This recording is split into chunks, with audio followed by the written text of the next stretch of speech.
It's your Thursday daily delivery. I'm Michael Rand. Happy to be back for another day. Big show coming up. Chip Scoggins, Star Tribune columnist, joins me here in a little bit. Wanted to get Chip's thoughts on Twins season opener today for the Twins in Kansas City.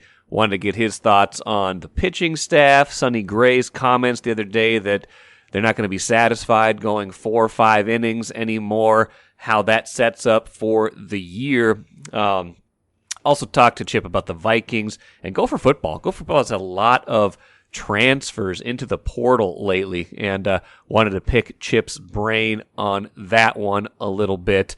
So hope you enjoy that in a little while here. I'll get to a listener question towards the end, in addition to some sobering realities for Bally Sports North and the number of subscribers they have reportedly lost in the last 10 years, and specifically the last 5 years. So stick around for that. Those are some pretty interesting numbers. First, though, what did I miss? It was big night of games. Timberwolves and Wild. Much different outcomes. One team left howling on the road about a free throw discrepancy against the Suns. Rudy Gobert makes a lot of money, but he's going to be giving some of it away based on the comments he had for officials after a 107-100 loss to the Suns. I want to get to the Wild game first, though, because they did beat Colorado 4-2 on the road against their, probably their most serious challenger as they're going now into the Central Division. The thick of that race, trying to hold on and be first place, win that division. They entered the game up by 1 point against Colorado, win that game 4-2. A couple of shorthanded goals from Freddie Gaudreau. Another great night from Philip Gustafsson, by the way, with 42 saves. Stood on his head a lot in that third period in particular, and late in the second to make sure that they were going to win that game. So, just a lot of positives for the Wild from that game to get that win, to make sure that they are staying in first place. They're now 3 points up, 3 points up on both Colorado and Dallas now. I still can't believe this team is 7-1-2 since Kirill Kaprizov got injured 10 games ago. Part of a 16-1-4 stretch over their last 21 games. I mean, like I was saying, they started the year. You didn't think they were going anywhere, and in about a month and a half ago, coming out of the All-Star break, they looked like they were going to fall completely out of the playoff picture, or were teetering on that brink. And now all of a sudden, here they are, in first place, maintaining that 3-point lead. Now, it doesn't get any easier. They got 2 games now against Vegas. Their next 2 against Vegas. And that's going to determine not just whether they win the Central, but that could determine whether they have number 1 overall seed in the West, because they're just 1 point behind Vegas. Vegas does have a game in hand, so it's going to be hard to catch Vegas. But let's say they do well here. Let's say they get 2-3 points here, kind of tread water, and have a chance down the stretch here. That is, just to be in that conversation is a pretty amazing feat for this team. And I don't know, just impressed with the way they've been able to get this done. The moves that they made at the deadline really seem to have given the offense a certain spark. You saw it in this game, with 3 goals before the empty netter, 4 goals overall. That's enough against Colorado. But just in general, how they've been scoring, especially without Kaprizov lately. Just an impressive team right now. I don't know what to make of their kind of overall big picture cup chances. The East has so many teams that are really good, and Boston's just head and shoulders above everybody else. But thinking about this team as a team that can win a playoff series or 2, that's not far-fetched, but the way they've been playing with their status in the West. Now, the Wolves, their status in the West seems like it changes every night, and I think this game against Phoenix laid bare some of their, some of the problems they've had with officiating all season long, and I think it's just, it's a defeatist kind of attitude to complain about officiating, but at the same time, I think they did have a point in this game against Phoenix. They only shot 12 free throws. Phoenix shot 27. There was some really weird calls in this game, especially against Rudy Gobert. A couple of illegal screens called late in the game on him in this game. Rudy Gobert went off on officials afterwards, saying it's not fair. It's really not fair. Every night, I've been in this league for 10 years, and I try always to give the benefit of the doubt, but it's hard for me to think they're not trying to help the Suns win tonight. It's hard for me to think they didn't try to help the Warriors win the other night or Sacramento Kings the other night. It's just so obvious. As a basketball player that's been in this league for so long, it's disrespectful. Wow. He is going after him. He said later, kind of along the same vein, we understand that we're not the biggest of markets, and we're a team that I think you want to see Kevin Durant in the playoffs, Steph Curry in the playoffs. You want to see LeBron James in the playoffs. The Timberwolves are not there yet. We've got to keep putting our head down, keep playing through that, and it's frustrating for sure, especially for me. So kind of putting on the conspiracy theory hat that a lot of fans like to wear. But here's the thing. The Wolves came into this game 12th in the league in free throw rate. Not a team that shoots a ton of free throws, but a little more than league average. Phoenix Suns came into this game 28th in the league in free throw rate. So you tell me what was fair, what was not fair in this game. And even through all that, the Wolves had a chance to win this game, didn't get it done. And I think ultimately you will probably remember this game more for the Wolves just kind of reaching a little bit of a grind, an end to the grind at the end of a 3-game trip, a very successful one, by the way, still. They were 2-1 on this trip, really gave themselves a chance in these last handful of games now that the schedule gets a little bit more forgiving, although I don't know if LeBron and the Lakers coming to Target Center on Friday is necessarily forgiving, but it eases up a little bit. It's a little bit better home-road balance, things like that down the stretch, but I think they should be happy, certainly, with the way this trip went. And what I hope is that this complaining about the officiating does not carry over into how they carry themselves in the rest of these games, because I think they've had a pretty good thing going, and I think sometimes you just lose. Sometimes you play reasonably well, you play hard, and you just lose to a better team. I think Phoenix is still the much better team than the Wolves. I think Phoenix is maybe the favorite to win the West right now, given the pieces they have, given the addition of Kevin Durant, given that they already have Chris Paul, Devin Booker, the pieces around those guys. This is a team that, even though they're the number 4 seed right now, I would not at all be surprised if they come out of the West. All that said, you can be frustrated by this. You can understand that there is probably some element of truth to it, but you cannot carry that attitude into the rest of your season. You can play with a chip on your shoulder, that's fine, but sometimes it's a self-defeatist attitude to carry this attitude in. So I want to see how they respond to this against the Lakers on Friday. That is going to be a fantastic game. And by the way, I want to have a musician, Lakers fan, and NBA writer Claire DeLune on Friday's show to set up that game and talk all things NBA. So that should be a special treat for you as well. So look forward to that. We'll see how the Wolves rebound from this one, and we'll see how much Rudy Gobert ends up giving up out of his pocket. Take a playcation to Mystic Lake. With 24/7 gaming, the good times never have to end. And you can satisfy your cravings at our restaurants and bars. Or relax in one of our luxurious hotel rooms. Those that play together, stay together. And don't forget to join Club M so you can spark new memories and bask in the rewards along the way. Follow the lights to Mystic Lake, where every day is play day. Let's bring in Chip Scoggins right now, Star Tribune columnist. Love to have him on the show, usually to talk about a bunch of different things. And Chip, I think that'll be the case today. Want to talk Twins, Vikings, maybe a little Gopher football, because it's that time of year, is it not? How you doing? I'm doing great, Mikey. Thanks for having me.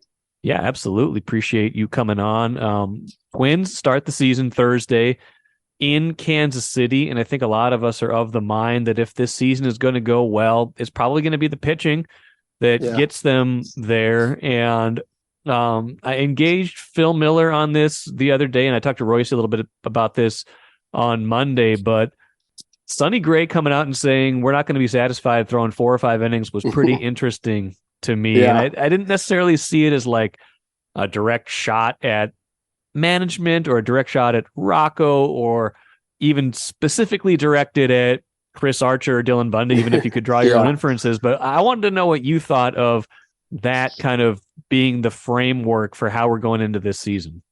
I loved it. And I wrote a column that I think's posted today that can we please have a baseball season that does not revolve around injuries and pitch counts.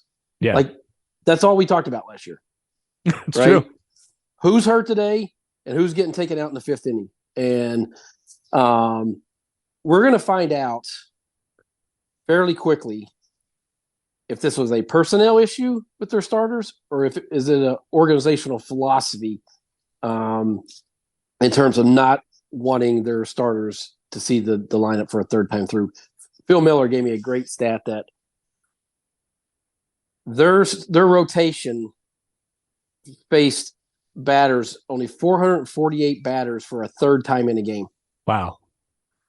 That was the lowest number of any team in 100 years. Is that true? What? 100 years. Now that takes out the 2020 pandemic season. Of course. I would say season. second. Full season. Yeah. And I'll say second and with an asterisk. Okay. That included the 2018 Tampa Bay Rays, which used their closers openers or their relievers as openers. So that skewed that number. So if you're talking about legitimately the fewest number of batters faced a third time in a game in 100 years. Wow.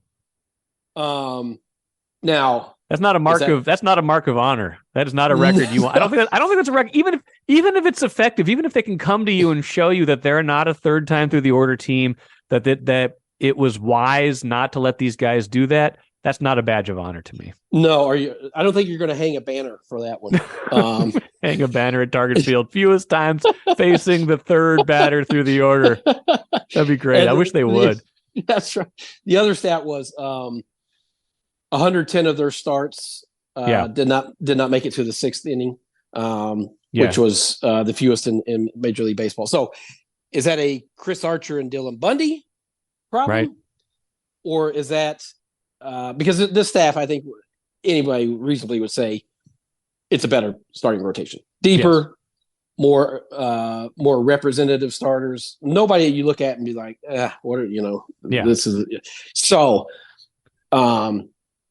and Rocco's on record saying he expects and he wants this staff to be a bigger part of what they do and that they're going to pitch deeper in games. So we'll see, and we'll see if they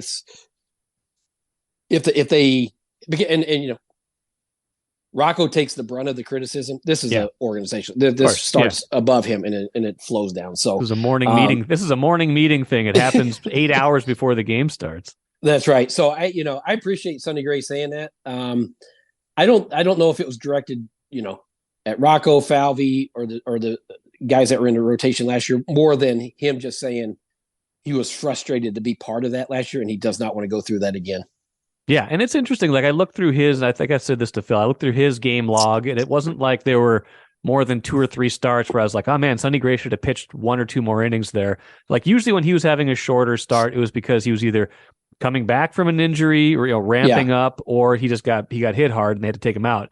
So, I think some of that is protecting the pitcher in some cases, but I like it. I like that he has that attitude going into the season because they got to get more from the starters. And like you said, I think these pitchers are capable of more. Now, one question I would ask you though is when I talked to Phil, one of the things he said that Thad Levine had told him is that even if they don't feel like they have a conventional ace on the staff, they feel like they have a staff of 5 deep, and maybe even Bailey Ober, if you want to throw him in the conversation, that's at least a number 3 starter, like a lot of 2s and 3s. Do you think of these guys all as 2s and 3s, or is that too optimistic?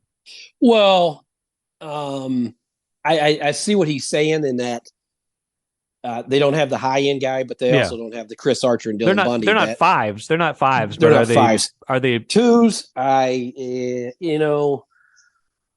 Probably more 3s. 3, 4, 2. A lot of it is Maeda. What Kenta Maeda are you getting? Sure. How effective is he going to be coming back from his injury? Joe Ryan, I like a lot. But yeah, I mean, to say you have a bunch of 2s, I don't know if I would say that. Let's split the difference and say 3s. Got a bunch of 3s, which which compared to a lot of past rotations, I think you could make the case that this is having a bunch of threes means that you're going to go into most games feeling like you have a chance as long as these guys are healthy, and that goes a long way. And that's the thing is the problem last year is they didn't have that, and then you had a vulnerable bullpen that you were overworking. Now you had some revelations come out of there with Griffin Jacks last year. I mean, he proved to be he took to that role after transition from a starter. Obviously, Duran, we know that how effective he is. So I think the bullpen's in a better starting point than what it was last year. And you shouldn't be asking them to give you as much as they did last year. And so I think they're in a better overall spot with their pitching. And so that's a good starting point. I mean, I mentioned it off the top here, let's not have a season where we're talking about injuries every day. Yeah. And yet day one, we're going to talk about injuries because guys are not here. I mean, Polanco, Kirilloff. Yeah. And I know Buxton's not injured. Yeah. But the fact that he's going to be primarily a designated hitter here for the first however long they're going to do this, you're taking away his value. It means he's not healthy. He's not fully healthy if he's going to DH, or at least they're worried about an injury recurrence at least. I don't know if it's saying he's unhealthy, but it's saying he's not capable of playing center field for X number of games. That they're trying to worried about it. Protect they're worried him, about it. Or, they're worried about it. And so we are talking about it here, but so when you look at those guys that are going to be missing here at the beginning and who's replacing him, I think run production is going to be the big issue right now. No, I do too. I mean, you look at like Baseball Prospectus. I was just looking at their projection system, which just kind of takes into account roster and, projecting the number of runs they're going to give up based on defense, based on pitching. They're projected to give up the second fewest runs in all of baseball this year, and I think the defense is going to be good, and I like the starting pitching, but that's where they're getting 88 wins for this team, and that's probably where a lot of the optimism from anybody else comes from. But that's still asking enough of an offense that I'm not sure is really going to be anything more than average this year, even if people are healthy. Well, that's the thing. I mean, I don't know if Kirilov's ever going to be able to overcome this rest thing. It might just be something that he deals with, but we're all just assuming because there's the ban on the shifts that Max Kepler is going to have a bounce back. Oh, we don't know that, right? And Buxton talked before that he's a center fielder, and it took him time to adjust to that designated hitter role. I mean, it was feast or famine last year when he was in that spot. I mean, it was a lot of strikeouts. I mean, he hit for power too, but how effective is he going to be just as a DH here? So I do think they're going to be good defensively. Yeah. I agree with that and the runs that they're going to save. But I still just have questions about how this team's going to hit. No, I think it's interesting too. I think Buxton said it was a month or two ago, maybe the start of the spring or whenever, maybe he was even Twins Fest. I can't remember when he was talking, but he was kind of asked about transitioning to being a DH sometimes. And, I think there's this notion a lot of people have that when you DH, it's almost like a day off because all you have to do is hit 4 times. But he was talking about the mental grind, how between at-bats, you're going down to the cage, you're taking a bunch of swings, you're trying to stay sharp. It's not a day off. It's certainly an easier day to some degree, but because you're not trotting out to the outfield 9 times, you're not running around chasing down balls, crashing into the wall, things like that. But it's not a day off. There's still a wear and tear factor that they take into consideration. Well, and I think it was written, or he may have said it last year, that hitting put stress on his knee last year, just as much as playing the field. So it's not. Yeah, you're right. It's not like, yes, in some degrees you're minimizing the potential for injury, running in the wall or whatever, diving for a ball that we see him get hurt that way. But it's not like he's just going to be in bubble wrap going up there. And it is going to take, and I just don't think he ever really got comfortable with the idea of just, having 4 at-bats and not playing in the field. I mean, I think that there is a mental part of that you have to get used to. And I don't think he ever really felt comfortable in that.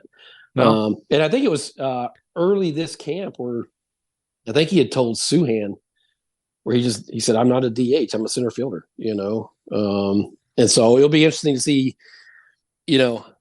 I'm sure the medical staff will win out on that one, and they'll have a plan for him, but he's probably going along with it reluctantly because we know how much he loves to play in the field. Yeah, no, I think so. Well, we'll see. I mean, the season starts Thursday.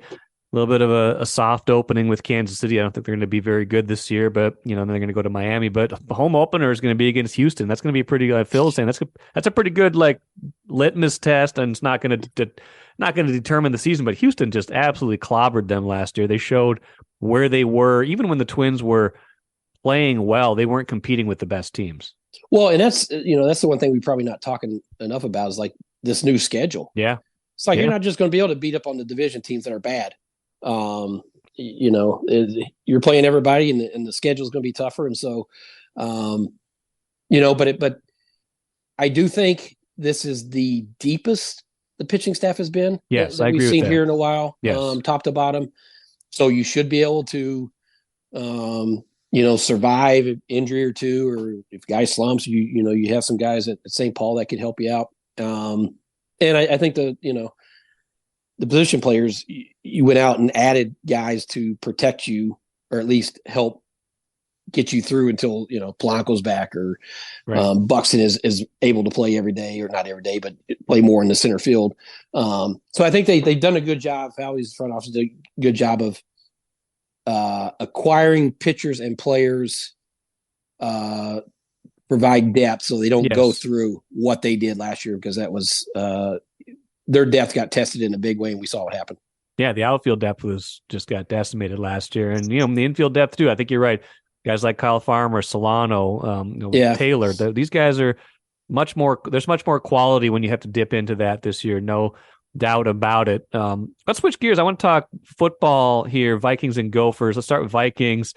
We were talking before we started recording about your impressions of the offseason so far and what the plan has been.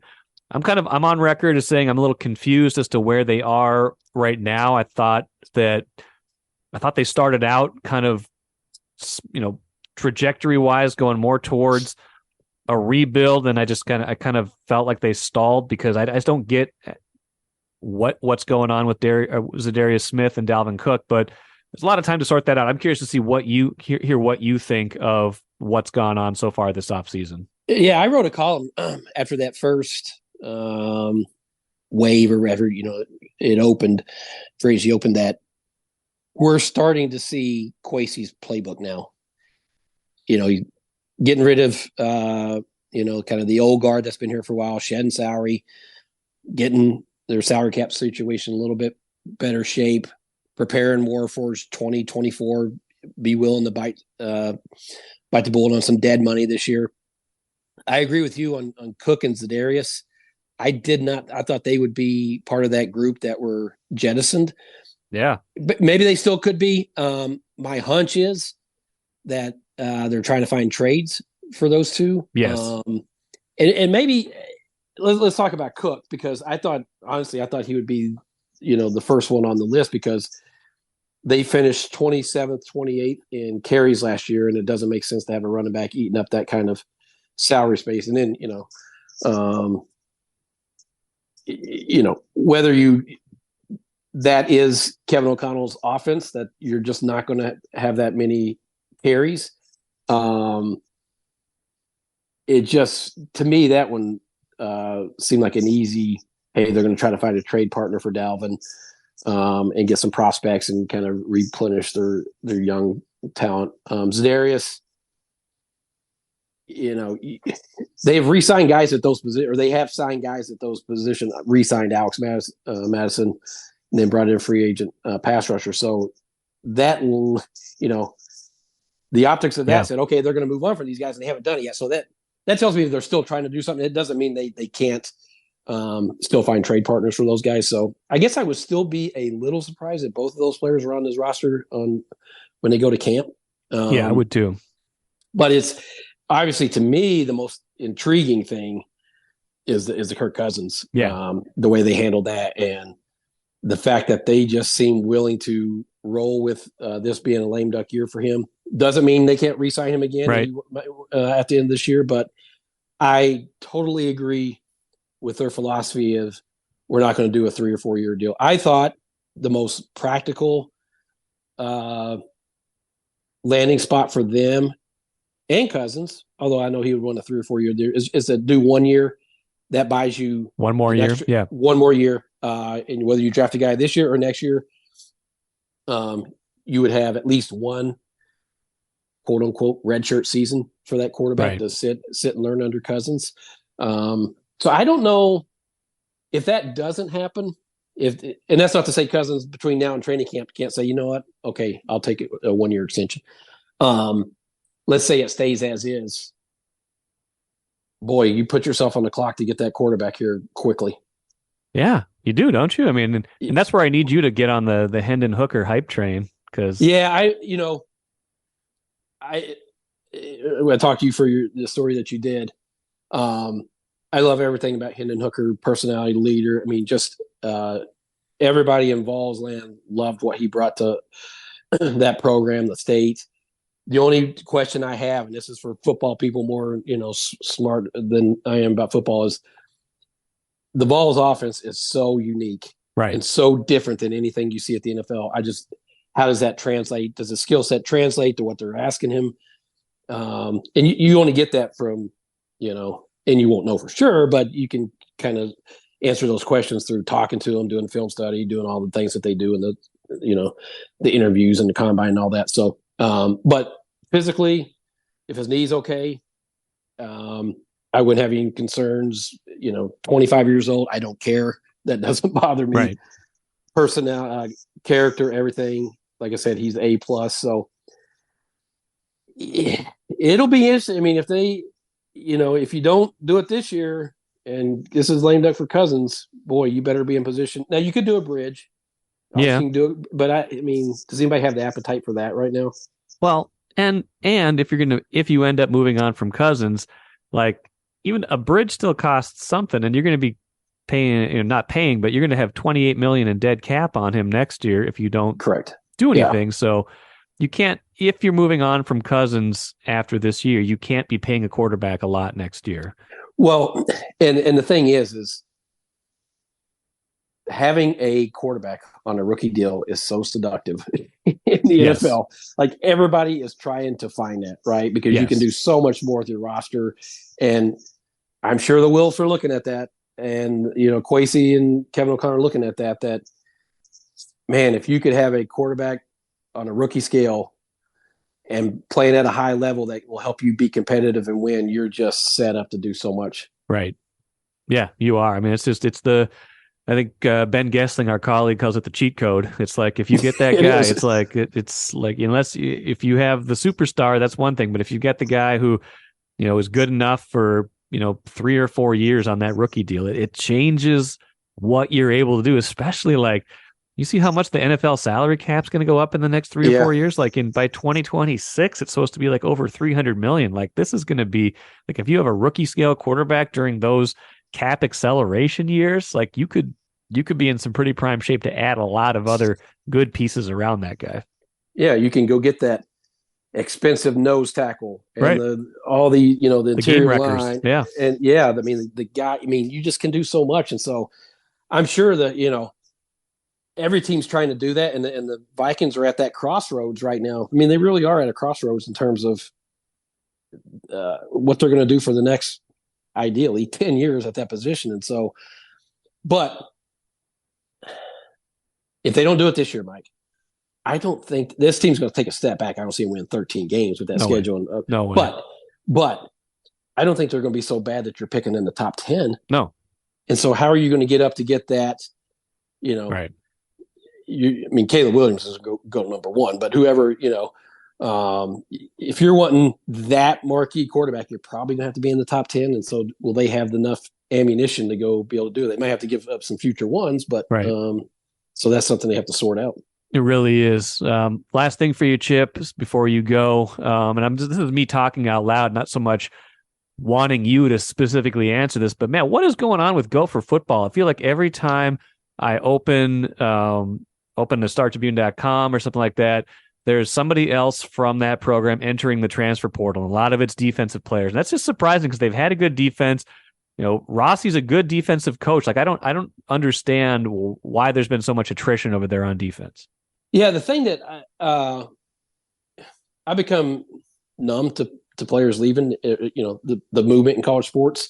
Sure. Because of the portal, and it just happens. The thing that's been surprising to me is the timing. Yeah. I mean, these guys are leaving right before spring ball. Trill Carter left after one practice. We had another kid left yesterday. So that to me is the surprising thing, because if you did it right after a season, okay, it makes sense. Do it right after a bowl game, yeah, that makes sense. Because then you want to get to a new school and get adjusted. But the fact that you're leaving in the middle of spring ball or right before it, the timing is odd to me, and I can't pretend to know. I mean, I think there's been 10 or 11. I don't know. Yeah, it's a lot. Yeah, I can't pretend to know like every kid's reasoning, like why, and I think there's probably multiple reasons. Obviously, we saw some holdover players leave based on what happened in recruiting, sure, particularly at the wide receiver position. Yes, of course. But so they they feel like their playing time's going to go down, whatever. But it's a lot. I mean, typically when you see this much, it's been a coaching change. So that hasn't. Now they've had some coaching changes in the staff, but this feels like an unusual number that have left, and maybe it's because we've seen some guys that were in line to be starters, guys who played a lot. And I think, again, to me, more so why it stands out is just the timing of it. Yeah, they didn't all just leave right after the season, which then you'd say, okay, yeah, just they were unhappy. They're going to go to just do it, in the middle of March or right in the middle of spring ball. To me, that feels unusual. Yeah, the timing part's unusual to me. And like you said, it used to be playing time or coaching change was like 90% of transfers. That was it. And, sometimes both. Like, that's not the case here. Like you said, a lot of these people were probably going to get some decent run next season, and they just don't. So maybe it's just the way of college sports now. And this is a one-off, and it won't be like this most years for them. And this is just the way of the portal. It just struck me as this seems like a lot, especially for a program that's had a pretty good upward arc, 2019, 2022 in particular, just, in competition for being right up there at the end. So we'll see if it changes, if this is a sign of things to come or what it is. But Chip, appreciate all the insights as usual. I'm sure you'll be watching a lot of Wild and Wolves just like me in the next week or two, and I'm sure we'll catch up soon. All right, brother. Thanks, man. Great to catch up with Chip Scoggins on all of those things.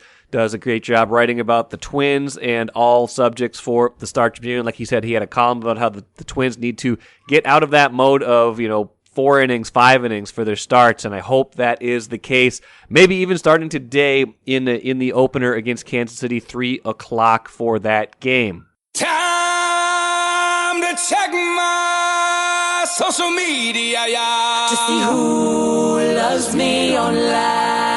Hashtag blessed life. When you hear that song, it means it's time for me to dip into my social media for a listener question. Moose Murphy wants to know, what are the odds the Twins are added to my Bally Sports North streaming subscription by Thursday's opener or ever? And I clarified, I said the Bally Sports Plus app, the one where you're paying $20 a month for access to the Bally Sports Plus channel. I said not great from what I'm told, and that matches some reporting in the Minneapolis St. Paul Business Journal that I want to get to here in the cooler. They're saying that's still not something that's happening here by opening day. A lot of people are going to drop that quickly because once you're done with Wolves and Wild season, there's really not much of a reason to stick around and watch the games on the app. I mean, obviously, there's other stuff on the app. There's Lynx games on the app. I'm not saying you wouldn't stick around and pay that, but if you are a fan of the Twins, you are not going to be getting them on the app through that $20 a month streaming service. So that piece of it is not great for Twins fans, but it's only part of the overall bad news picture for Bally Sports North. I want to get to that in the cooler report in the Business Journal, citing research from S&P Global Market Intelligence, saying Bally Sports North lost more than half of its subscriber base in the last decade, and really in the last 5 years. According to the report, Bally Sports North had 2.9 million subscribers in 2013. That's, of course, when it was Fox Sports North. And then right now they have 1.2 million subscribers. So almost more than half of their viewers going away, of their subscribers going away, which includes a staggering 1.4 million subscribers lost in just the last 5 years. That right there, that tells you everything you need to know about the financial picture, why Diamond Sports filed bankruptcy earlier this month.